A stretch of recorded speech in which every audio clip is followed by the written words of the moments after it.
What annual installment पढ़ हाँ annual installment will discharge what annual installment will discharge a डेब्ट of DEBT डेब्ट of 9800 due in 4 year at 15%, 15% per annum SI. Find loan amount.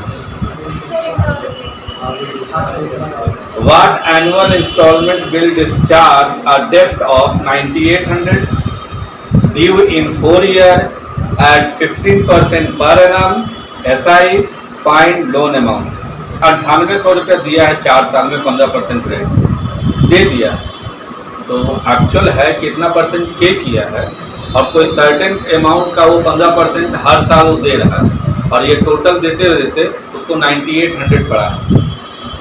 ठीक है, तो वो पहला साल क्या दिया हो और सब साल बराबर बराबर है। EMI में क्या होता है, EMI में क्या होता है, प्रिंसिपल पहले वाला में कम रहता है, इंटरेस्ट ज़्यादा होता है। सेकेंड साल में क्या होता है, थोड़ा प्रिंसिपल बढ़ जाता है और इंटरेस्ट कम हो जाता है। तीसरे साल में क्या हो जाएगा, फिर थोड़ा और प्रिंसिपल बढ़ेगा और फिर इंटरेस्ट पार्ट कम हो जाएगा। चौथे साल में क्या हो जाएगा कि बहुत ज़्यादा बढ़ा हुआ रहेगा आपका प्रिंसिपल और इंटरेस्ट बहुत कम लगा हुआ रहेगा। ठीक है, ऐसे ही होता है ना, क्योंकि अमाउंट घटते चला जाता है आपका और जो अमाउंट रहता है उसी पे आपका इंटरेस्ट लगता है। चलो देखो बताते हैं, बताएं पहले क्या समझ में आएगा, सेकंड से बनाना फिर आप देखो।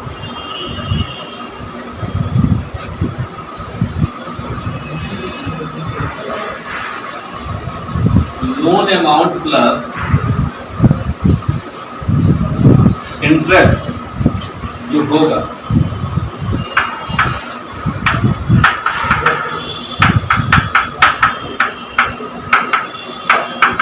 इक्वल टू हो जाएगा टोटल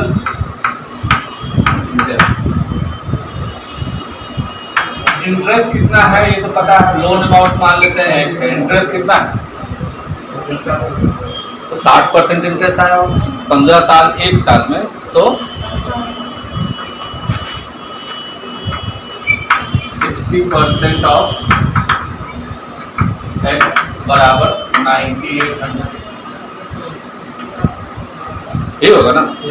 हाँ, अब ये वाला को लिख सकते हो, ये वाला अमाउंट को 3/5, 60% बराबर नथिंग बट 3/5, 3/5 और 1 मतलब 5 और तो 8/5 सीधे बोल दे सीधे 8x/5 is equal to 9800 x बराबर 9800 इंटू 5/8 ये लोन अमाउंट निकल जाएगा। देखो कितना आता है, जल्दी करो। फाइंड लोन अमाउंट था ना, ये निकल जाएगा आंसर जो पूछा है ये वो। अब हमको एनुअल इंस्टॉलमेंट भी निकालना है आंसर, तो कैसे करेंगे देखिए। तो सर इंटरेस्ट हमेशा लोन अमाउंट पर ही लगेगा, ऑब्वियस है। ये कितना है 6 125 पता ही आ रहा है। ठीक है, मतलब ये गड़बड़ आएगा तो गड़बड़ हो जाएगा। इतना है ना सबका, वैल्यू नहीं लिखते हो, इतना का वैल्यू लिखते रहेंगे। ठीक है, तो पहला इंस्टॉलमेंट देखेंगे, सेकेंड इंस्टॉलमेंट देखेंगे, थर्ड इंस्टॉलमेंट, फोर्थ इंस्टॉलमेंट। इसमें टी, इसमें भी टी है, इसमें भी टी इंस्टॉलमेंट, इसमें भी टी इंस्टॉलमेंट। ठीक है, पहला इंस्टॉलमेंट, दूसरा इंस्टॉलमेंट, तीसरा इंस्टॉलमेंट, चौथा है। जब पहला इंस्टॉलमेंट देगा तो उसके साथ वो वाला वैल्यू, उसके साथ वो चौथा इंस्टॉलमेंट तक जाते जाते उसका वैल्यू तो और बढ़ जाएगा, बढ़ेगा कि नहीं बढ़ेगा। तो वो वाला का वैल्यू क्या रहेगा, P प्लस 15% 3 साल और ये वाला वैल्यू एक्चुअली रहेगा P प्लस 15% ऑफ P रहेगा, 45% ऑफ P रहेगा। नहीं समझ रहा है।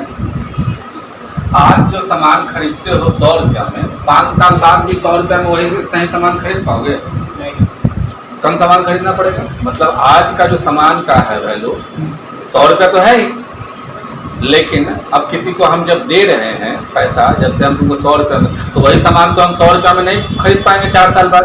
हम तुमको आज 100 रुपया दिए, लेकिन 4 साल बाद में आज जितना हमको सामान 100 रुपये में मिल रहा है, 4 साल बाद भी हमारा उतना ही मिलेगा? नहीं मिलेगा। तो मेरा पैसा तो वैल्यू खत्म हो गया, पैसा का वैल्यू कम हो गया ना। तो हम तो तुम 100 रुपया दिए थे, तुम 100 रुपया लौटा दिए, बोले कि हम 4 साल बाद दे देंगे, लेकिन क्या वो 100 रुपया 100 ही रुपया रहा? उसका फ्यूचर वैल्यू तो कम हो गया, कम हो गया ना, डिप्रिसिएट कर गया ना। तो अभी देखिए ये वाला पी अमाउंट 4 साल बाद, ये पहला साल तो पहला इंस्टेंट दे दिया, तो 3 साल बाद ही ना देखेगा। तो 3 साल में उसको कितना इंटरेस्ट मिलेगा? 1 साल में 15%, 50% मिलेगा, 45% ऑफ पी। ये वाला कितना मिलेगा? पी प्लस 30% पी मिलेगा। ये कितना मिलेगा? पी प्लस 15% ऑफ पी, और ये तो पी ही रहेगा, क्योंकि पैसा खत्म, 4 ही इंस्टॉलमेंट में देना है, लास्ट में तो कुछ नहीं, खाली वो अमाउंट दे देगा। तो आप कितना हो जाएगा? पी हमारे पास कितना है? 1, 2, 3 और ये 4, ये 4p। इंटरेस्ट कितना हो जाएगा? 45 और 30 और 15 कितना हो जाएगा? 90% ऑफ पी। ये बराबर कितना है? 9800। पी का वैल्यू निकल जाएगा।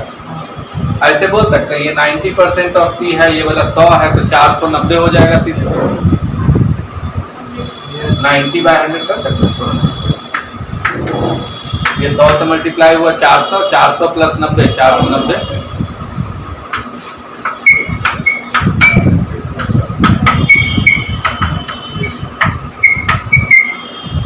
ये इससे एक कट गया, ठीक है, ये इससे कटा 200 और ये इससे मल्टीप्लाई हुआ, तो पी बराबर 2000 हो जाएगा। तो इंस्टॉलमेंट 2000 का, तो उसको हम पैसा कितना दिए? 2000। ऐसा ऐसा कितना बार दिए? 4 बार देंगे तो 8000 दे दिए, लेकिन वो पैसा कितना के समेशन के बराबर? 9800 के बराबर, क्योंकि 1800 ऐसे इंटरेस्ट मिला था। ठीक है, समझ में आया बात? ऐसे समझो, हम आज पैसा एक कर्ज लिए तुमसे 6000 रुपये, ठीक है, तुमको हम बोले कि हम ऐसा है कि हम 4 साल बाद दें, तो हम बोले उसको कि ऐसा है कि 4 साल बाद दोगे तो हमको तुमको देना पड़ेगा 9000 रुपये, ठीक है। तो हम बोले ठीक है 9000 दे दें, 9000 का वैल्यू नहीं चाहिए तुमको, 9000। लेकिन हम अब मेरे दिमाग में आया कि हम 4 साल बाद ना दे करके उसको इसको इक्वल इंस्टॉलमेंट में पे करना शुरू कर देंगे। तो इंस्टॉलमेंट में जब पे करेंगे तो हम पैसा तो नहीं पे कर देंगे 9000, लेकिन अब पैसा जो हम देंगे उसमें कम कम पैसा हमको लगेगा। क्यों? क्योंकि हमको 9000/4 नहीं करना है, ये गलत हो जाएगा, ठीक है। हमको क्या करना होगा? हमको निकालना पड़ेगा कि हम पहला साल कितना इंटरेस्ट उसमें पे कर रहे हैं, दूसरा साल कितना कर रहे हैं, तीसरा साल कितना कर रहे हैं, चौथा साल कितना कर रहे हैं, और ये सब मिला करके, जैसे हम पहला साल पी दिए, तो इस साल इंटरेस्ट कितना रहेगा? 45% ऑफ, दूसरा साल कितना रहेगा? 30% ऑफ, तीसरा साल कितना रहेगा? 15%। और इस साल तो कोई इंटरेस्ट नहीं देना है, लास्ट साल तो दिए रहे। तो टोटल इंटरेस्ट 4p प्लस वो उतना बराबर जो आपका वैल्यू टोटल डेप्थ था वो। इससे आपको पता चल जाएगा कि आप तो पैसा थोड़ा कम ही दे रहे हैं, क्योंकि पहला बार जो दिए हैं तो वो तो 4 साल में उसका कुछ इंटरेस्ट भी तो रहेगा, फ्यूचर वैल्यू उसका कुछ और रहेगा ना। आपके पास पैसा दे दिए तो बढ़ेगा कि नहीं बढ़ेगा? जो घट जाएगा वो उतना ही का उतना ही रहेगा। तो आप जब आपके पास दे दिए हैं तो हमारा तो उसमें से घटेगा ना। तुम टर्म इंश्योरेंस बात कर रहे हो, हाँ, तो उसमें 15 साल दिए और उसके बाद फिर बोलो मैच्योरिटी वैल्यू वो लोग देते हैं। हाँ, तो मतलब हम लोग ये ठीक करते हैं कि गलत करते हैं? उससे ज़्यादा 4000 रुपये का सामान खरीदते हैं। नहीं, ऑलवेज इंश्योरेंस क्या होता है ना कि सेम लाइक पीपल का, सेम माइंडेड पीपल का एक ग्रुप, और उसका रिस्क सभी को बियर कर रहा है। तुम यू नेवर नो कि तुम्हारे साथ क्या होने वाला है। इंश्योरेंस क्या होता है? अपने लिए नहीं किया जाता है, अपने परिवार के लिए किया जाता है, आपके जो बिलोंगिंग है उनके लिए किया जाता है। चाहे वो टर्म इंश्योरेंस हो, चाहे कोई भी तरह का इंश्योरेंस। आपके साथ अगर जो मिसहैपनिंग हो जाती है तो आपके बाद जो है बिलोंगिंग है उनके साथ कोई तरह का दिक्कत नहीं है, क्योंकि आप अपने जीवन भर में तो कैसे भी करके उसको तो पूरा कर ही देते हैं। लेकिन आप जैसे ही नहीं रहिएगा तो कैसे उसका भरण पोषण होगा, इसके लिए इंश्योरेंस करते हैं। चाहे वो गाड़ी का इंश्योरेंस हो, चाहे वो कार का इंश्योरेंस हो, चाहे वो लाइफ इंश्योरेंस हो, आपके कार से किसी को दिक्कत नहीं हो जाए, इसीलिए कहता है कि थर्ड पार्टी तो ज़रूर होना चाहिए। और सेकेंड पार्टी में क्या होता है, वो भी रहता है, और थर्ड पार्टी में क्या होता है, जिसको धक्का लगता है ना वो इंश्योर्ड रहता है, उसको 15 लाख रुपया मिलता है। ठीक है। और अगर जो आपका गाड़ी चोरी हो गया तो आपको पूरा पैसा मिलता है, जितना है उसका वैल्यू उस समय का वो सभी मिलता है। तो ये सभी चीज़ के बचाने के लिए सभी इंश्योरेंस किया जाता है, तो ये ऑलवेज लेना चाहिए। तो इसीलिए बोला जाता है कि not put all egg in one basket, समझें, तो बहुत आगे का चीज़ है। ठीक है, चलिए वाला देखिए, what annual installment will discharge, what annual installment will discharge a debt of 19,800 19,800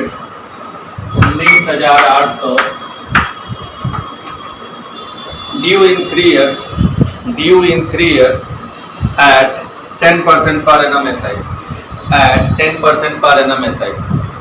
जल्दी से बनाओ तो सबसे बनना चाहिए 10% पर annum SI। क्या आंसर है? 55। 6। अरे तो दम आसान था, पहला वाला P होगा प्लस कितना हो जाएगा 20% ऑफ 3 इंस्टॉलमेंट है ना, प्लस दूसरा वाला P हो जाएगा प्लस 10% ऑफ P हो जाएगा, और तीसरा वाला P 1 2 3 3P plus 30% of P बराबर है कितना 19,800। तो ये हो जाएगा, ये 3/10 कर सकते हैं, 30 को लिख सकते हैं ना 3/10। ठीक है, तो ये हो जाएगा 13/10, P बराबर हो जाएगा 19,800, P बराबर हो जाएगा क्या 13 से, ये कितना बार में कटेगा बताओ? 6 टाइम्स। 6 टाइम में कट जाता है ना? नहीं सर, 13 से नहीं कटता है। 13 से पूरा नहीं कटेगा, 13 से सर फिर आपको पॉइंट डेसिमल में आ जाएगा। सर उसको 330 कर लीजिएगा ना सर, कट जाएगा पूरा। 13 से सर डेसिमल हो जाएगा, ये 13 से सर डेसिमल नहीं आ जाता है। अगर आप उसको 13 से करिए सर 15 23 सर वहाँ 30% ही रहने देते हैं और डायरेक्ट डाइवर्ट कर दिए ना, 33 ना होगा। हाँ 10 गुना 3 33 प्लस 10 गुना 3 30 प्लस 3 33 ना हो जाएगा, 13 थोड़ी होगा। 6 टाइम्स में कट जाएगा तो पूरा करना। हाँ, तो अब ये कटेगा 6 टाइम्स, ये 600 और ये वाला 0, तो 6000 हो जाएगा। तो पहला इंस्टॉलमेंट 6000, दूसरा भी इंस्टॉलमेंट 6000, तीसरा इंस्टॉलमेंट 6000, तो टोटल 18,000, लेकिन वो पे टोटल हो जाएगा 19,800, 1,800 रुपया उसका इंटरेस्ट था। ठीक है, अभी दूसरा क्वेश्चन फिर से ऐसे ही देखो, a mobile phone is available for 25,000 cash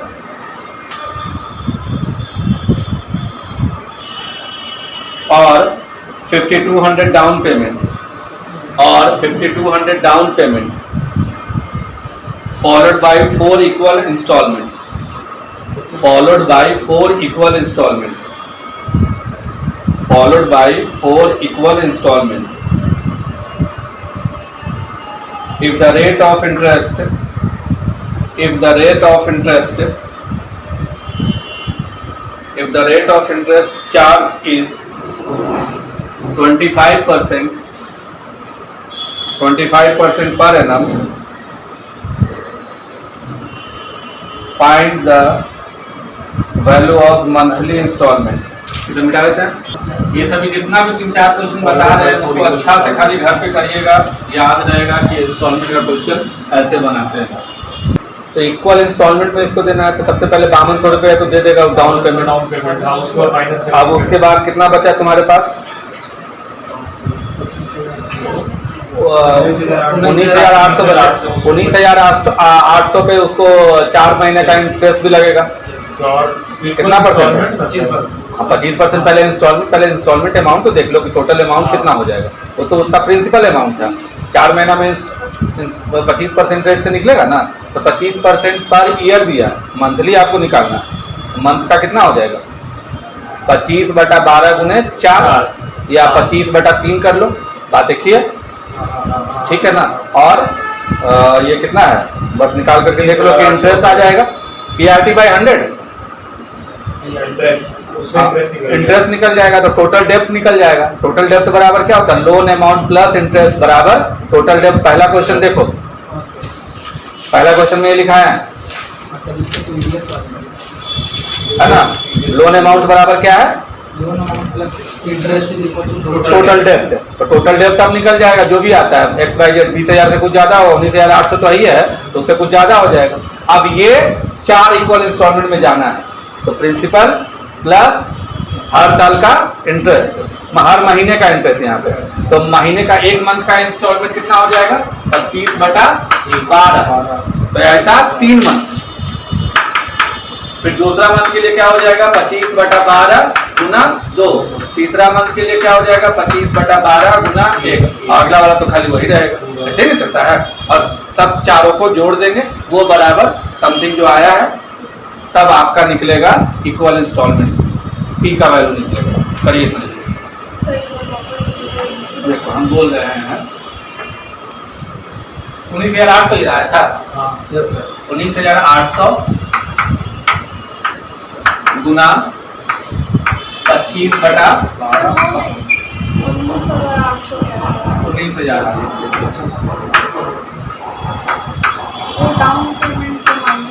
हाँ 25,000 मोबाइल का दाम था, आपने मोबाइल शॉप में जाकर के 5200 दिया, तो 5200 दिया तो आपका अब इतना 19,800 देना है। तो 19,800 वो नहीं लेगा, बोला कि आप इसको EMI में कन्वर्ट कीजिए, तो बोला कि रेट ऑफ इंटरेस्ट क्या है, तो हम बोले 25% पर एनम, लेकिन हम बोले कि 4 मंथ में हम दे देंगे। तो अब वो कितना टोटल डेप्थ होगा, तो डेप्थ के लिए क्या करेंगे, प्रिंसिपल मेरा ये है, इंटरेस्ट रेट ये है, कितना मंथ के लिए, 4 मंथ के लिए। ये इससे कट करेंगे कितना हो जाएगा, 3 से ये कट करेंगे, देखो तो कटने वाला है 6,600 और 6600 गुने 25 करिए, बताइए 6600 गुने 25 कितना आता है, PRT 66 गुने 25 PRT/100 होता है ना, तो ये 0 तो कैंसिल ही होने वाला है। तो आपको सीधे 66 × 25, और देखो इसको भी करने का जरूरत नहीं है, 60 गुने 25 तो कर ही सकते हो, कितना होगा 1650। तो ये तो आपको समझ में आ ही रहा होगा कि 60 गुने 25 करिएगा तो 1500 हो जाएगा, और 6 गुने 25 कितना होता है 150, तो 1500 प्लस 150 1650, या फिर आप मल्टीप्लाई भी सीधे कर लीजिए, कोई दिक्कत नहीं, हम एडिशन करके बता रहे हैं कि तो हो जाएगा, ठीक है। तो इतना क्या निकला, ये इंटरेस्ट। तो अब हमारा टोटल वैल्यू कितना हो जाएगा, 19,800 प्लस 1650, ये 0 5 814 9 1 10 11, ठीक है, 21,450 क्या है हमारा टोटल डेब्ट, कर्ज, मतलब कर्ज, इतना टोटल कर्ज। हमारा कर्ज तो था 19,800 ही, लेकिन इंटरेस्ट रेट लग करके 1650 इसमें जोड़ करके 21,450 हो गया। तो पहला अमाउंट कितना रहेगा हमारा, पहला EMI रहेगा P प्लस P का 25/12 गुना 3 होगा, 4 नहीं होता है, 3 ही मंथ बाद ना उसको टोटल पेमेंट मिल जाएगा। पहला तो EMI दे ही रहा है, तो वो 3 ही मंथ बचेगा, 1 मंथ तो गुजर ही रहा है, लास्ट दिन का चल रहा है, EMI तो लास्ट दिन करता है। फिर P plus P into 25/12 into 2 plus P into P plus 25/12 into 1 plus P, तो अभी 4P तो हो जाएगा। अब ये देखो, ये 3 है, ये 2 है और ये 1 है, कितना हो जाएगा 6। तो ऐसे कर ले इसको सीधे, P इंटू 25 गुना 6/12, ये इससे कट जाएगा, 2 हो जाएगा, 2 से ये मल्टीप्लाई हो जाएगा, कितना हो जाएगा 8 और 25 33, 33P बराबर 21,450 पी बराबर निकाल के देखो कितना आता है। जैसे अब तुम यहाँ पे एडमिशन लिए तो डाउन पेमेंट 10,000 रुपया दिए, ठीक है। अब जो बचा रेस्ट जो 40,000 रुपया जो बचा इसको 4 इक्वल पेमेंट में देना है, तो वो क्या होगा? तुम कहोगे कि ये, लेकिन वो एक्चुअली क्या, तो वो 10,000 10,000 10,000 में करके दे रहे हो या 5,000 5,000 5,000 करके दे रहे हो, तो उसमें इंटरेस्ट भी इंक्लूडेड हो जाता है, इसीलिए वो अमाउंट बढ़ जाता है, ठीक है। और डाउन पेमेंट पे कम लगता है। तो हर चीज़ के लिए आपको बोला कि यार डाउन पेमेंट दे दीजिए, 25,000 में मोबाइल दे देंगे आपको, नहीं तो आप 5200 रुपया दीजिए और इस पर जितना रेस्ट में बचा हुआ है उस पर आप इंस्टॉलमेंट चार्ज कीजिए आप, ठीक है। 650 है। 650 है, 650 नहीं है, 650 नहीं होगा। 650 4 बार जोड़ोगे तो कहाँ आएगा वो 21,000, तो थोड़ा सा कम होता है एक्चुअली, ये सारा परसेंट में रहता है ना।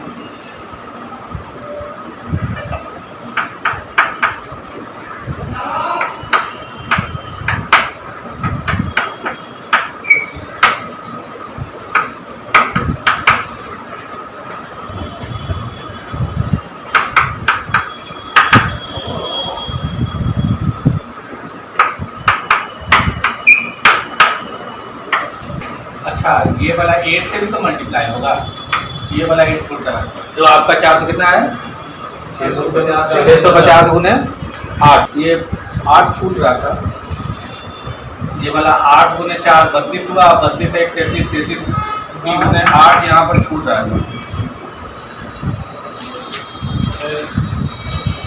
ये 33 पी किए थे ना, तो नीचे 8 भी तो रहेगा, नहीं रहेगा, तो वो छूट गया था ना, तो 8 से मल्टीप्लाई करेंगे ना इसमें, पी बराबर 6200 आएगा, 5200 आएगा, हाँ तो आंसर है, ठीक है। इसका 33 पी किए यहाँ पे, ठीक है, लेकिन 8 नीचे छूट गया था, कोई डाउट? ठीक है, ओके, थैंक यू।